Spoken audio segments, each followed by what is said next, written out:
What is up, everybody? This is the Stable Lad coming at you again with another portfolio weekly sort of update. Today we're going to talk about I'll get on my soapbox here and talk a little bit about Ethereum and Solana. We'll talk a little bit about my own portfolio and some of the moves that I've made today or this week specifically.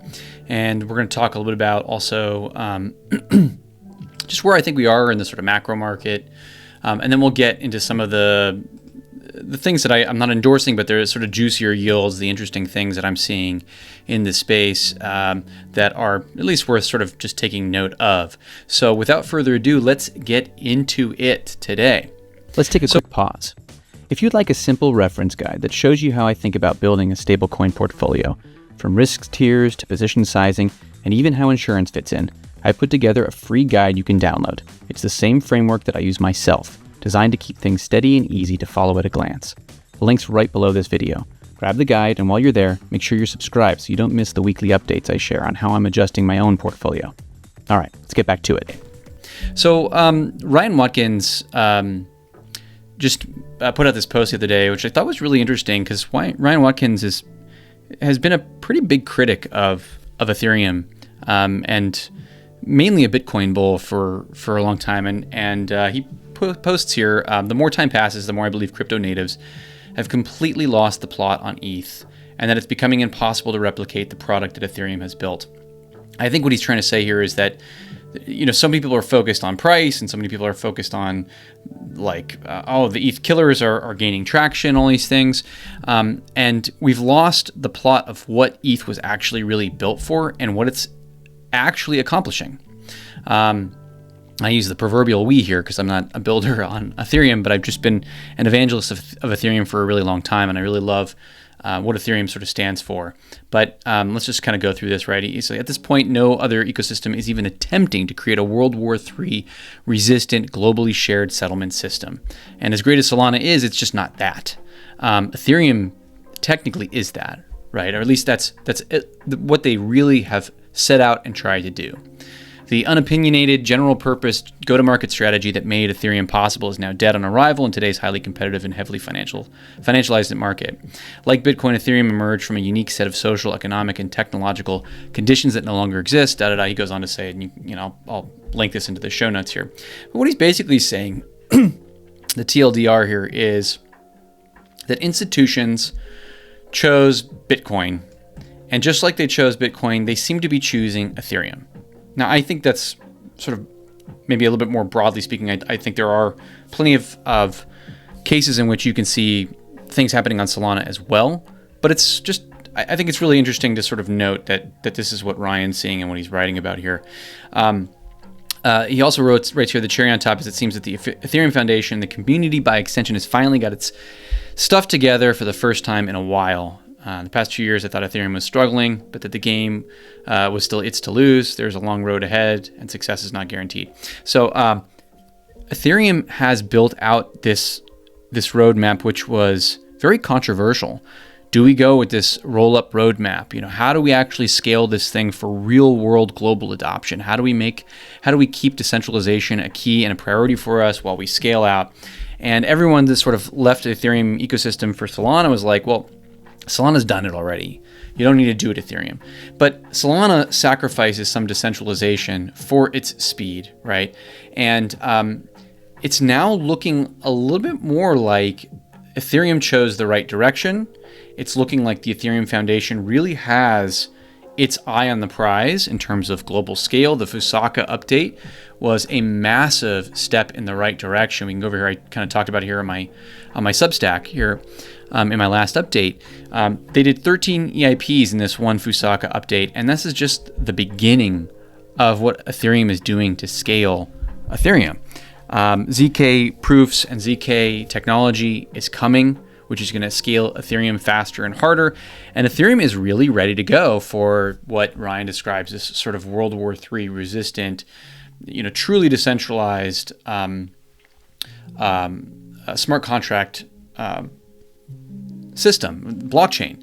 And so I like I know the price of Ethereum is in the dirt, and I'm not here to kind of wax or talk about why Ethereum should be priced higher. I mean, who knows if it does. I'm personally an Ethereum holder. I'm a Bitcoin holder. I'm a Solana holder. I'm fine holding all of them because nothing is guaranteed, and crypto is really, really, really tough to hold through ups and downs. But what I'm kind of just sort of seeing here and been talking about on this channel a bit, right, is we're seeing the growth of stablecoins.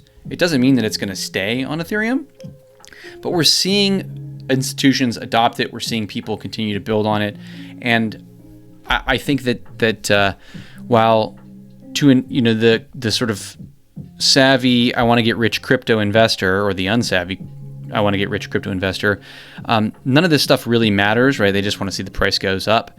But to somebody who's actually building real things and wants to put real value on a blockchain, the decentralization concept matters. And if we can suddenly compete with Solana on price and speed, which Ethereum is working towards, certainly you can do it on L2s, it makes the argument that if all else being equal, I'm going to use the more secure, the more decentralized, and the more World War III resistant. And so this is a really interesting thing to sort of point out as an argument in favor of Ethereum. I did also talk in my last update here, and I do these I mention it every week, but I do these broad videos about my portfolio. I do these broad videos about things that I'm looking at or interested in. I do the deep dive of it over here on my Substack. So if you're on my Substack, you'll see the deep dives of it. Paid members do get access to the full portfolio, right? So this is right here. This is an actual portfolio update where I go through, and I mention all the moves that I have. I show you my portfolio moves. I show the complete portfolio here and all that stuff for paid members, so they can see the exact moves that I'm doing. Every investment that I have, the actual allocations to it, all that kind of stuff. And then I talk about deeper things about where I'm looking and things that I'm heading at, which is, and I spoke about this in last week's video, that I'm looking at potentially putting some money over here on Ethereum, and I did that this week, and I'll talk about that later in this video as well. I also want to just quickly shout out that I have been launching, because I'm trying to make the paid subscriber tools even better over on my Substack. So I have launched these cheat sheets, which are like cheat sheets for where I think protocols sit, and I update these pretty much every week. So the most accurately reflected. Here's like my stablecoin mix, and so I'm adding more and more tools over there. So if anybody wants to sort of find that over there, that's over there on my Substack. I'll link to it in the show notes. This sort of is a transition from what I was talking about with Ethereum and what Ryan was saying. Jeremy Allaire here, who's the CEO of Circle, says, exciting milestone today as JP Morgan successfully arranged a U.S. commercial paper issuance on-chain for Galaxy Digital. This was done on the Solana blockchain.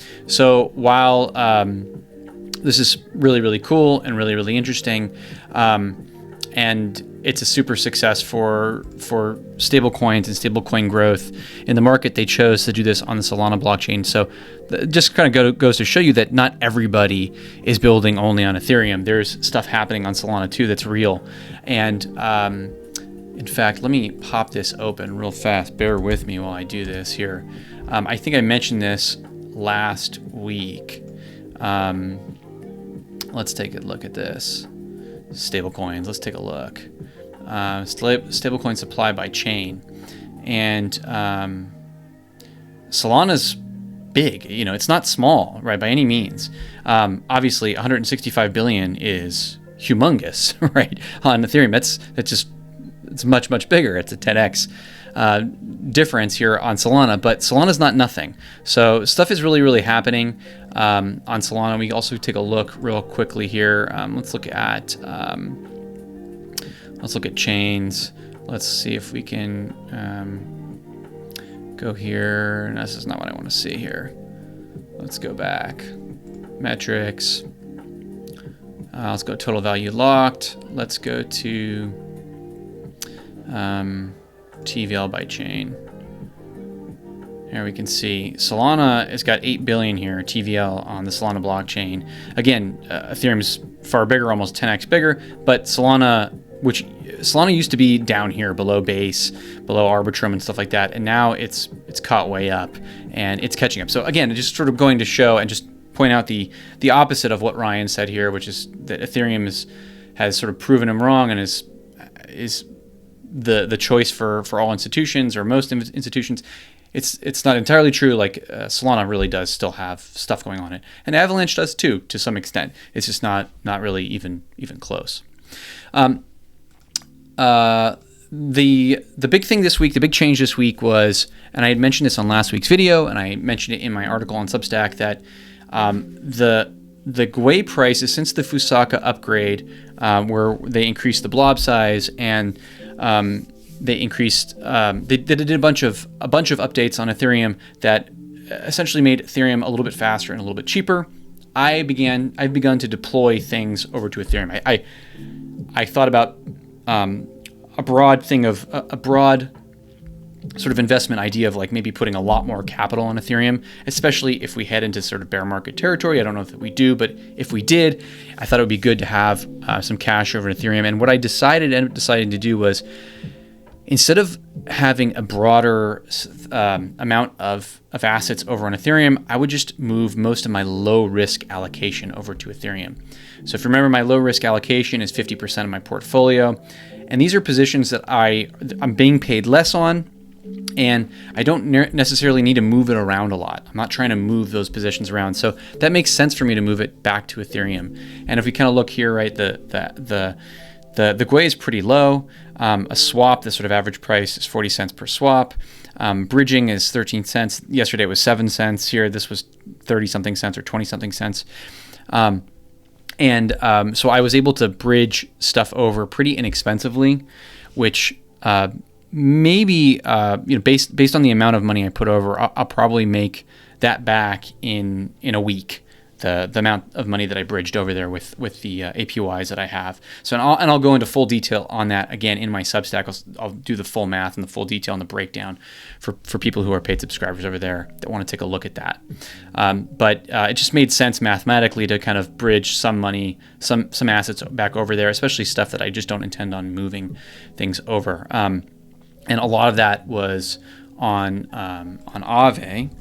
And we can kind of open up Aave over here and just take a look at, some of these are halfway decent. Like look, PayPal. This one's maxed out. I wasn't able to put money in here, but look, if the cap gets increased on PayPal, or maybe some people start moving their money out of it, this is pretty nice. 5.93% over here on PayPal. USDE 5.62%, USDS 4.41%, Ripple's RLUSD a little over 6%. So like some really interesting stuff over here on Ethereum Core.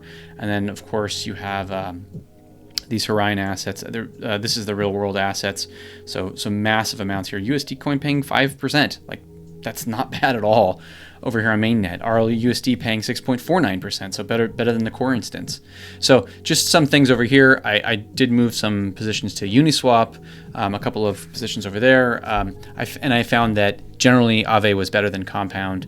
So that's kind of the big move this week over there. And then the next thing I wanted to kind of get into was just where we kind of sit in the market in a macro perspective. We have a little bit of a dump going on today. It's Thursday, December 11th, and we've had a little bit of a crypto retrace. We've also had a broad market retrace.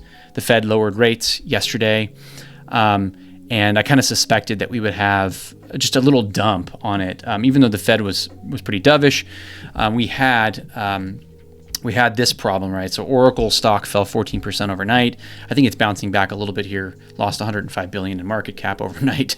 Not too great for Oracle. And really, it wasn't the misses that happened with their quarterly report, but it was the capital expenditures that they're undergoing to keep up with the sort of build out that they need to build out for AI, or at least what they report they need to build out for AI. And what they basically said, I believe, and I'm going to kind of butcher these numbers, but I think they put something like 35 billion towards expenditures for AI build out, and then they basically said that they need another 15 billion. So the market's like, okay, well, Where are they going to get this from? Is this ever going to be repaid back? And this is the big question that and there's people that are way smarter than me talking about this, of course, but this is the concern. One of the concerns about AI is we had the people building those fiber rails in the 90s to prepare themselves for the demand of internet, and eventually, of course, that fiber was used, and we needed more than what was built. But a lot of the companies that built out that fiber never, from what I understand, never made that money back. It never became a positive ROI move. And so the question is, are these guys ever going to have a positive ROI? If not, how long is it going to take for them to recoup that? That's at least one of the big issues here with AI. There's plenty more that I could comment on, right? With just overvalued stocks that have little to no cash flow. Many of them are negative, are unprofitable and have massive valuations on them. And it's starting to really look a lot like the late 90s, maybe the mid to late 90s. Maybe we're not in 1999 yet, but we're looking like we're kind of heading towards that direction. There's still so much potential for AI that we may blow past all this and continue to rise up. But who knows? We're kind of at that sort of weird phase where everybody that remembers the .com boom in 2000 is sort of preparing for that. In which case we may just blow right past it, or things may start to slowly bleed.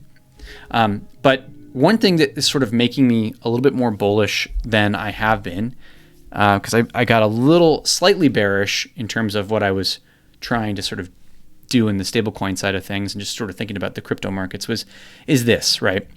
Every single time we've been in a quantitative tightening kind of environment, we've seen dumps. Every single time we've been in a quantitative easing environment, we've seen increases in prices. And we see the same thing over and over and over again, right? So here's 2018, we're going up, quantitative tightening starts, and we sort of peak here, and we slowly sort of bleed down, and we slowly bleed down, and then we start to come back up here on the rumors that quantitative tightening is probably stopping, right? It ranges for a little while. Quantitative easing starts to come in. We have this big dump, which is kind of what we're experiencing today, and then it slowly moves back up over time. The move doesn't happen overnight, because quantitative easing doesn't happen overnight, where liquidity gets shoved back into the system, and we go back up slowly, and we phase out. Quantitative tightening starts, and we start to go down again. We range for a little while. Quantitative easing comes back in. We're here at the bottom here. And then guess what could happen? We dump a little bit, and then we start to kind of climb back up. So I think it truly all depends on this AI trade, because if equities start to dump, and if equities bleed because of this AI overblown trade, crypto's, I think, just got no chance to go up. Because if you're not gonna go into the high risk equities market, you're not gonna touch crypto. So I just think crypto gets hurt from that. So again, just sort of like broadly thinking about these things. I'm not a macro expert. There are plenty of people that are talking about this, and probably plenty of people listening to this channel that might know a thing or two more than me. But this is just sort of broadly stepping back at the things that I'm sort of seeing and thinking about.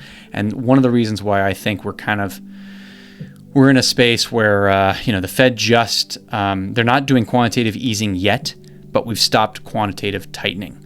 So that means we dump a little bit here, and then we slowly come up, and we range a little bit as liquidity gets put back into the system, and then we can maybe resume the pump and go higher. And if the AI market continues to create a bubble that doesn't burst and just rips in the new year, I could see crypto really, really ripping in the new year, which is just good for us as stablecoin investors, because it gives us more opportunity to make more money. And it's in bear markets that you kind of make less as a stablecoin investor. Those rates will come back down to 5, 6, 7%, maybe 8% in bear markets. And in bull markets, because there will be so many opportunities with airdropped tokens and farming and all that kind of stuff, you make extra rewards, and it pumps APYs up. And in the bull market, you make 15, 18, 20, 22%. In the bear market, you make 8%. And so overall that period, hopefully you're making 10, 12, 15% just overall. All right, now let's get to the point in the market where we look at some of the juicy APY stuff, some of the stuff that's a little sexier here. Here's some liquidity on Radium. This is a small pool. It's not a big pool. And so, I always have a little cautious with this kind of stuff. But this is on Solana, and these pools tend to be a little bit smaller. This is, I believe this is World Liberty, the Trump's basically stablecoin, USD1, paying 251.62%. I haven't looked too much into Trump's these tokens here in this pool. So again, I'm not endorsing any of this stuff. This is just things that I'm looking at that looked really interesting in terms of APY. I haven't investigated it. I haven't reviewed it. I haven't put this into my risk protocol or profile, but this would seem to me to be a really high risk thing that I might put a tiny amount in if I ever wanted to play around with this. Morpho Blue had some, definitely not as high as what we saw over here with 251%, but we have some interesting things over here. If you're in Europe, you got this EURC core. This is paying 11.35%. Pretty nice over here, and that's the core on Morpho Blue. This is not bad either. USDS is paying 9.98%. Really not bad at all over here for a couple of stable coins on Morpho, and that's on Mainnet. I took a look at some of the other ones, and it just wasn't as good on some of the some of this other stuff. I didn't see things that looked as nice on some of the layer 2s, but things are changing fast in the space, so just keep checking Morpho. They've got some nice pools, and that's a medium risk play for me over on Morpho. Teller is a fairly new app, and you're lending against this M. This is this Masa token. I don't know exactly how this works. I haven't done a deep dive in this at all, but 77.67% is pretty high. So just something I noted over here, and this is on the mainnet too, Ethereum Mainnet. Molecular, another newer protocol. Oh, both of these, by the way, like Teller, there's like the potential for an airdrop over here on Teller.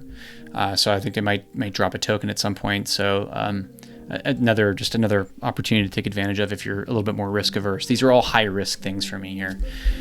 Single asset staking over here. There's only $100,000 in this thing. This Molecular. This pool is single asset utilized for funding the leverage positions of USDC. So this is